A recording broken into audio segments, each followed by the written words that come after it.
Okie doke. So I'm going to try and get through this quickly as possible. But the idea of building up the chain is heavily inspired by Ido Portal's micro movements, as well as Brady Volmering's Move Your Joints. And he's very S&C inspired. He is a strength coach himself, so a lot of that's coming from him too. And a lot of the movements that I'll be posting are either directly from him or inspired by him, and Ido Portal as well. So credit where credit's due there. The idea is that essentially life is made up of gross movements, as in large movements, right? So sprinting, jumping, throwing, twisting, carrying, pulling. You get the gist of it, but in reality it isn't. This is mostly what we see, and especially in this world which rewards performance, but also just ability to do things, and that's all well and good. There's a big focus on that and getting that. So we have this idea of a final outcome that we want. When we go into a gym, for example, we have an idea that we want to back squat 200 kilograms, so we know what that looks like as a final outcome. And so everything we do is trying to push the individual to achieve that movement. The issue is, and I tread lightly when I say issue here, but essentially, and I could probably use a personal analogy here, I used to have issues with my ankles when I used to be a basketball player, and I used to always, obviously not always, but frequently, I rolled my ankle, especially in one year. I probably had like 5 or 6 ankle sprains, which was tough. And I always thought it was because I had weak feet. But then I realized that my hips were also really tight, and so I began to think, well, maybe is it my feet or is it my hips that are not allowing me to project as much force as possible into my feet, and so when that does happen, my feet can't handle it because they haven't been acclimatized or trained to handle it, and so they become injured. Or is it my lower back, because now that I have hip and ankle pain, my lower back has started to lock up, so actually was that the source of all evil? And in reality, I think this can have us thinking in loops and never really getting there. Whether it's the hip or the ankle or the lower back or the ear, it doesn't really matter. What matters is that we're able to start using things again as they're meant to be used, and the only way to do that is to start using them. So this isn't really a diagnostic approach, like we need to do X, nor do we want to make it this abused method of training where all we're doing is isolating joints, just finger flexion, or whatever that may be, and never actually taking that isolation and putting it into those gross movements. Because if you're not using the joints in sequence and in tandem like they're meant to be, they're also in a way misused, even though you're isolating them, right? And I even use the word joints here lightly because we're not just talking about joints here, but it'll do for the sake of argument. So essentially, what we're trying to do is move everything up at the same time.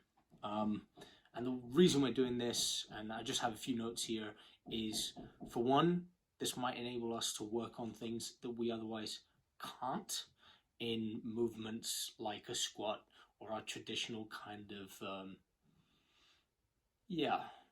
gym movements, even rehabilitation movements. And I'm again reluctant to call this a rehabilitation method. If I have an elbow injury and I'm isolating the elbow, that's good, but I've also got to work on the fingers, the wrists, the shoulder, the spine, and because I'm working on the spine, we're down to the hip and the knee and the ankle. So again, it's working on everything, bringing everything up, but also the fact that we're isolating things is allowing us to potentially target elements of a movement or ranges or positions that might not necessarily be able to be worked on in these gross movements. And many of us might not even have awareness of how to move in these positions, or we've never, or at least in a long time, haven't used these positions before, and so they're not available to us in these large movements anymore. So again, yeah, we're relearning how to use it. So essentially we don't lose it, right? The less we use things over time, the more they deteriorate.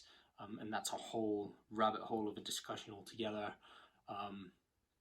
So that's our kind of philosophy behind it. And then it just feels good as well, like especially, and I'll talk a little bit about implementation in a minute, but it feels good, especially if you do like sets of 100 or failure. Like there's no reason actually to fail in a movement like this, and yet you want to. It starts to burn, it starts to feel horrible, and so when you do it and you come out of it on the other side, it feels really, really good, and you don't feel sore afterwards.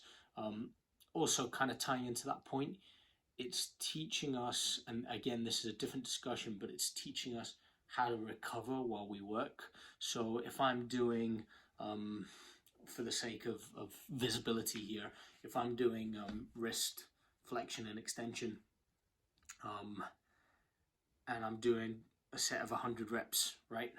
But I'm not just, and I'll talk about this in a minute, I'm not just kind of flicking the wrist through that range of motion quickly. I'm really thinking about pulling the wrist up with the wrist flexors,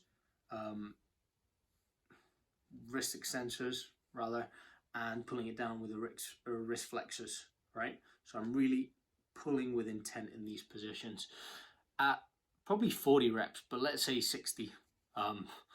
It's going to start to feel horrible.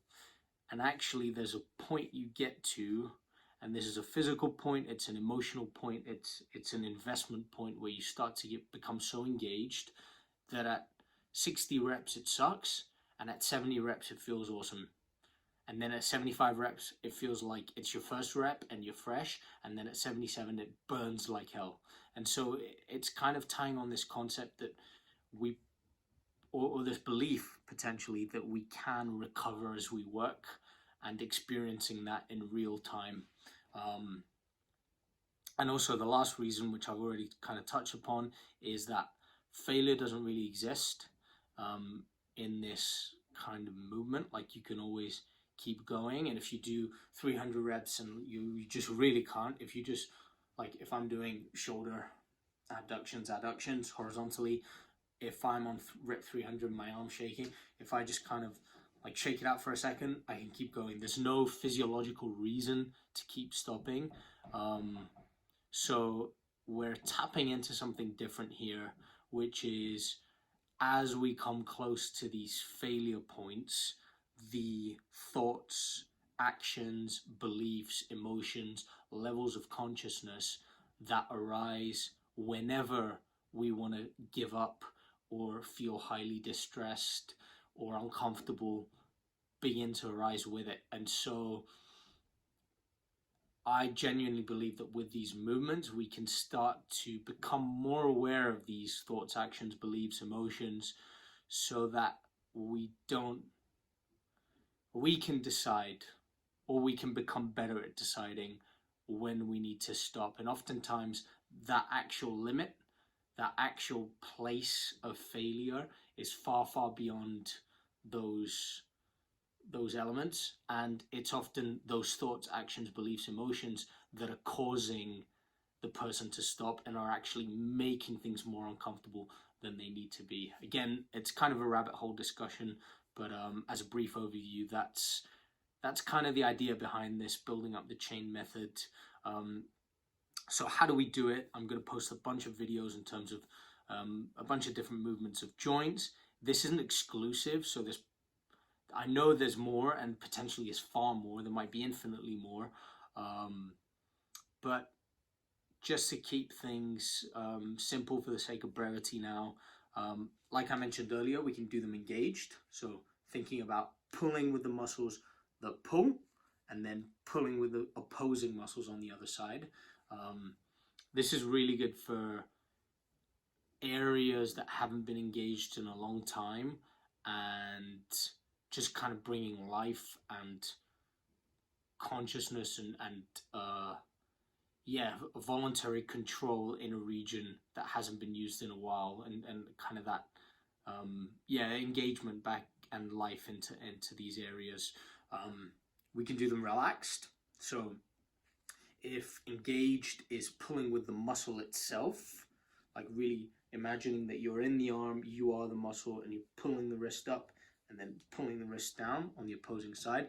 This is more trying to keep the breath relaxed, posture relaxed, and in all cases we're never like hunching or squeezing everything, but trying to stay as relaxed as possible and just moving that joint and seeing as we come closer to failure how we can try and maintain that relaxedness, because the more we tense, the harder this movement gets to begins to become, and the less relaxed it is. So the relaxed reps work really well in sets to go into failure or go into the position where we want to give up, which again is failure in and of itself.